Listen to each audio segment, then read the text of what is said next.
उसका जवाब वहाँ पे उल्टा हुआ। वो असर जम्मू में भी पहुँचा कि जिनके हाथों में पत्थर था आज उनके हाथों में ड्रग्स हैं, उनके हाथों में नशा है, उनके पास वो एक स्लो पॉइजन है जो हमारे नौजवानों को इस तरीके से ख़त्म किया जा रहा है। तो डर है बीजेपी वालों को कि जम्मू कश्मीर के अंदर आप नहीं जीत पाओगे। तो अगर आप नहीं जीत पाओगे तभी आप इलेक्शन आगे लेके जा रहे हो। अगर आपको पता हम जीतने वाले हैं, सही काम किए हैं, तो करवाओ इलेक्शन विद इन मंथ। रोजगारी यानी कि पढ़ लिख के भी बेरोजगार आज दूसरे नंबर पे हमारे जम्मू कश्मीर रियासत है, यूटी है, जो भी समझ लो। लेकिन मुझे बताइए इसमें नाकामयाबी हमारे यहाँ के लीडरानों की, यहाँ की एडमिनिस्ट्रेशन की और यहाँ के जो चलाने वाले पूरे सरगना है उनकी है। क्योंकि जिसके हाथ में जम्मू कश्मीर सौंपा जाए और जम्मू कश्मीर की हालत ऐसी हो तो वो नाकामयाबी उन्हीं के हाथों होगी।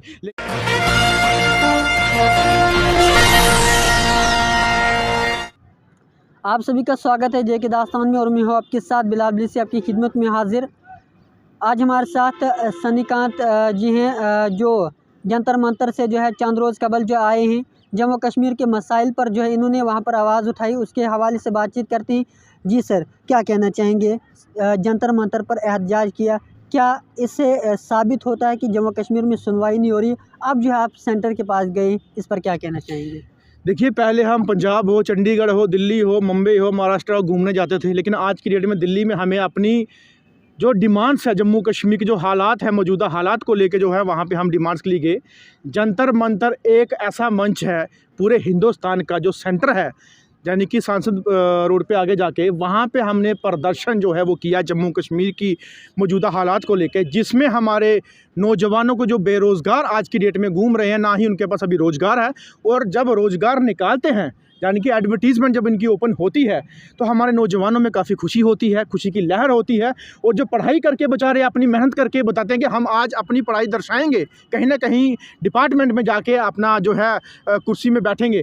लेकिन जब वो डिपार्टमेंट की जब वो एडवर्टीज़मेंट आती है, जब उसमें अपने डॉक्यूमेंट सबमिट करके रिक्रूटमेंट पर जब बैठते हैं, होने के बाद स्कैम्स निकलते हैं जनाब, स्कैम्स निकलते हैं, बड़े बड़े करप्शंस निकलते हैं और उन्हीं की लिस्टों को जो है वो कैंसिल किया जाता है। कैंसिल करने के बाद मजबूरन हमारे बच्चे, हमारे नौजवान जो है वो प्रदर्शन करने के लिए रोडों पे आते हैं। और जब रोड पे आते हैं अपनी डिमांड्स के लिए, गुनाह तो उन्होंने किया नहीं, पाप तो उन्होंने किया नहीं, उन्होंने कोई गलत तो किया नहीं, लेकिन फिर उन्हीं के ऊपर ही लाठियों और डंडे बरसाए जाते हैं और उन्हीं को ही जेलों में भरा जाता है। दुख होता है एज ए नौजवान मुझे उनको देखते हुए कि हमारा जम्मू कश्मीर का फ्यूचर इस तरीके से जो है वो क्षतिग्रस्त है। और हमारा फ्यूचर जो है वो एक जैसे नाली से गंदा पानी बहता है, वैसे हमारे बच्चों का फ्यूचर जो है वैसे ही बहता जा रहा है। मुझे बताइए 4-4, 5-5 साल हो गया हमारे नौजवानों को इस लड़ाई से लड़ते हुए, चाहे वो BSF CSF के बच्चे हों, बॉर्डर बटालियन के हों, NHM के बच्चे हों, हमारे FA के बच्चे हों, JK PSA के बच्चे हों, हमारे फायर एंड सर्विस के बच्चे हों, या और भी हमारे डेली वेजेस लोग हों।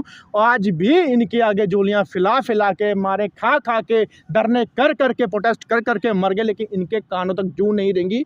और एक भी बच्चा जो है आज हमारा सिलेक्ट नहीं है जो नौकरी करने के लिए वहाँ पे जाए। ये हालात थी जम्मू कश्मीर के, जो हम जंतर मंतर के आगे वहाँ की मीडिया और वहाँ के हमारे जो लोग हैं उनको बताने की ज़रूरत थी। और हमारे प्रेसिडेंट साहब या हमारे PM साहब, उनके आगे हमने मेमोरेंडम भी पेश किया कि ऐसी हालात है जम्मू कश्मीर के अंदर हमारे नौजवानों की, वो ठीक करवाइए। आपके आगे ही हम गुजारिश करते हैं, इसलिए हम वहाँ पे। तो आप हमें बताइए कि कहा जाता था कि पत्थरबाजी जो है काफ़ी बढ़ चुकी थी जम्मू कश्मीर में 370 की मनसूखी के बाद, अब जो है पत्थरबाजी ख़त्म हुई है, इसके हवाले से क्या कहना चाहिए? देखिए, पत्थरबाजी वहाँ पे ख़त्म हुई है। ये दिल्ली में भी हमसे सवाल पूछा गया, वहाँ पे भी बोला गया कि वहाँ पे पत्थरबाजी ख़त्म हुई है। नौजवान जो हैं आज की डेट में पत्थरबाजी नहीं करते, मानते हैं, अच्छी बात है। मैं सराहना करता हूँ अपनी CRPF से या आर्मी से, या हमारे वहाँ के जो एजेंसीज हैं कि जिन्होंने ये चीज़ें बंद करवाई। लेकिन उसका जवाब वहाँ पे उल्टा हुआ। वो असर जम्मू में भी पहुँचा कि जिनके हाथों में पत्थर था आज उनके हाथों में ड्रग्स हैं, उनके हाथों में नशा है, उनके पास वो एक स्लो पॉइजन है जो हमारे नौजवानों को इस तरीके से ख़त्म किया जा रहा है। अगर पत्थर ख़त्म करते ही नौजवानों को नौकरियाँ मिलती, उनको डिपार्टमेंट के अंदर ऑफिस में बैठने का मौका मिलता, काम करने का मौका मिलता, एजुकेशन अच्छी मिलती, तो आज उनके हाथों में ड्रग्स नहीं होते, स्ट्रेस नाम की वो चीज़ नहीं होती, सुसाइड करने के लिए लोग जो नौजवान हैं वो मजबूर नहीं होते। लेकिन आज वहाँ पे पथराव के अलावा वो चीज़ पकड़ाई गई और जम्मू कश्मीर के अंदर नशा जो है भरमार जो है वो बढ़ चुका है। और हमारे देश के प्रधानमंत्री जी ने भी एक बेड़ा उठाया है और हमारे यहाँ के जम्मू कश्मीर के डीजीपी ने भी बोला है कि जम्मू कश्मीर नशा मुक्त और देश जो है वो नशा मुक्त करने का जो प्लान है हमारा जो है हम इसको स्टार्ट करेंगे। और ऐसी चीज़ के अंदर अगर इनिशिएटिव लेंगे तो हम जैसे और भी नौजवान आपका साथ देंगे कि जम्मू कश्मीर के अंदर नशे को ख़त्म करके उनको नौजवानों को रोज़गार दें, उनको काम काज दें। यूँ नहीं कि कोई बेचारा बाहर दिहाड़ी लगाने के लिए रेडी लगाएगा या दुकान करेगा तो उसके ऊपर किसी तरीके से अत्याचार करके उसका जो रोज़गार है वो छीना जाएगा। अगर ऐसा भी करोगे तो हमारे नौजवान तब भी आपसे जो है वो खफा रहेंगे और आपसे बर्दाश्त नहीं करेंगे और आपके खिलाफ आवाज़ उठाते रहेंगे। तो जिस तरह जो है दावे किए जाते थे कि जम्मू कश्मीर में बेरोज़गारी ख़त्म की जाएगी, क्या लगता है इस वक्त जो बेरोज़गारी अरूज पर है उस पर कोई निर्णय लिया जाता है कि यहाँ की बेरोज़गारी कैसे ख़त्म की जाए? आए रोज़ जो है एडवर्टाइजमेंट तो निकलती हैं लेकिन उनमें स्कैम पाया जाता है। लेकिन आने वाले वक्त में जो है बेरोज़गारी जो है बढ़ती जा रही, उनके लिए हवाले से जो है नौजवानों के लिए कुछ भी नहीं किया जाता है। क्या कहना चाहेंगे? देखिए, बेरोज़गार ख़त्म नहीं करना, रोज़गार ख़त्म करने का ना मुझे लगता है कसम खा चुके हैं कि रोज़गार होते हुए भी हमारे पास इतनी जॉब्स अपनी है, वैकेंसीज़ हैं, होते हुए भी इन लोगों ने क्या किया है कि उनका रोज़गार भी नहीं लगने दिया, उनका रोज़गार भी छीना, यानी कि रोज़गार को भी बेरोज़गार किया। और देखो, जम्मू कश्मीर हिंदुस्तान का ताज है, उस ताज को हर एक सल्यूट करता है, हिंदुस्तान का हर एक वासी जो हिंदुस्तान का ताज हो। लेकिन हिंदुस्तान के ताज जो है आज की डेट में बेरोज़गारी, यानी कि पढ़ लिख के भी बेरोज़गार आज दूसरे नंबर पे हमारे जम्मू कश्मीर रियासत है, यूटी है, जो भी समझ लो।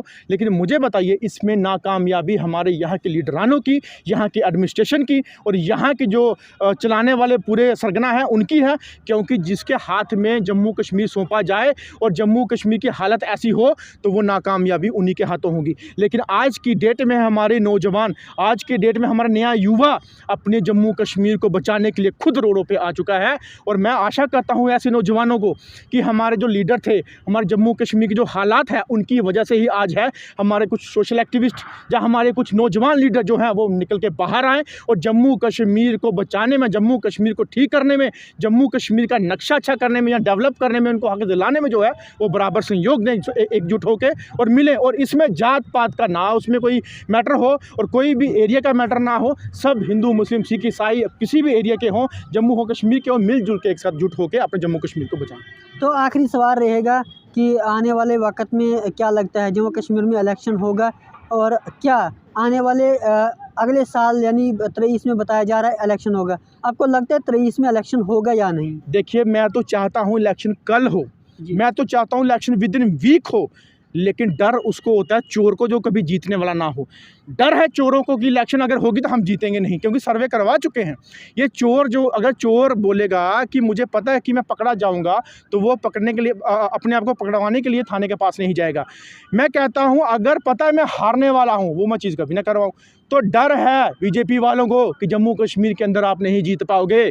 तो अगर आप नहीं जीत पाओगे तभी आप इलेक्शन आगे लेके जा रहे हो। अगर आपको पता हम जीतने वाले हैं, सही काम किए हैं, तो करवाओ इलेक्शन विद इन मंथ, करवाओ इलेक्शन 1 महीने के अंदर, तब मानूंगा कि आप सच्चे जम्मू कश्मीर के लोगों की आवाज़ उठाने वाले हो। अगर आपको नहीं है उनका दुख दर्द तो 24 में ले जाओ इलेक्शन, कोई बात नहीं। जितना और दुख देना, जितना आपने और आप जम्मू कश्मीर के लोगों के साथ नाइंसाफ़ी करोगे, आगे और हमें जो है अंदर नफरत आपके लिए पैदा होगी। और जम्मू कश्मीर के अंदर अगर आप इलेक्शन नहीं करवाओगे तो आपको क्या लगता है कि आप आने वाले टाइम में एमएलए या सीएम बन जाओगे? जैसे कि आज रविंदर रैना जी, कश्मीर से कुछ 4 लोग आए थे, उन बेचारों के साथ मजाक कर गए थे और उन्होंने बोला कि रविंदर रैना जी आप हमारे साथ हो, आप एमएलए बनाओ और आपको सीएम बनाएंगे। वो उसी सीएम के चक्करों में ख्वाब में घूमे हुए हैं। तो अगर सीएम के ख्वाब ले रहे हो तो कराना इलेक्शन, दम है आपके अंदर, करवा लो, देख लो कौन कितने पानी में है। और इलेक्शन करवानी है तो सही ढंग से लोगों के बीच बैठ के करवाओ, ये चापलूसियाँ वाली इलेक्शन मत करवाओ अगर है आपको दम तो। चलिए, बहुत बहुत शुक्रिया हमारे साथ बात करने के लिए।